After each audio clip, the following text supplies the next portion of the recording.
ඔබ කවදා හරි දැකලා තියෙනවද ලොකු පැල්ලම් දහස් ගණනකින් පිරුණු අමුතුම විලක්?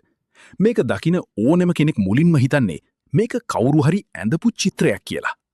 කැනඩාවේ බ්‍රිතාන්‍ය කොලොම්බියාවේ පිහිටලා තියෙන මේ විල හඳුන්වන්නේ ස්පොටඩ් ලේක් නැත්නම් ක්ලිලුක් ලේක් කියලා.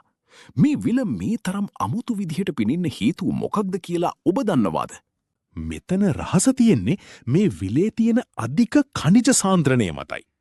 ග්‍රීස්ම කාලයට විලේ වතුර වාෂ්ප වෙලා යනකොට එහි තියෙන මැග්නීසියම් සල්ෆේට්, කැල්සියම් සහ සෝඩියම් වගේ ඛනිජ වර්ග එකතු වෙලා මේ වගේ අපූරු රවුම් පත නිර්මාණය කරනවා. මේ රවුම්වල වර්ණය ඒ ඛනිජ වර්ගය අනුව කහ, කොළ හෝ නිල් පාට වෙන්න පුළුවන්. මේ ප්‍රදේශයේ ජීවත් වෙන ස්වදේශික ජනතාව මේ විල සලකන්නේ හරිම පූජනීය ස්ථානයක් විදිහටයි. ඒ වගේම මෙහි තියෙන ඛනිජ ලවණවලට විවිධ රෝග සුවපත් කිරීමේ හැකියාව තියෙනවා කියලත් ඔවුන් විශ්වාස කරනවා. මේ නිසාම අදටත් මේ විල ආරක්ෂිත කලාපයක් විදිහටයි නම් කරලා තියෙන්නේ. ස්වභාව ධර්මයේ මේ වගේ තවත් නොදුටු රහස් ගැන දැනගන්න කැමති නම් අපේ පිටුව දැන්ම ෆොලෝ කරන්න. වීඩියෝ එක ෂෙයා කරන්නත් අමතක කරන්න එපා.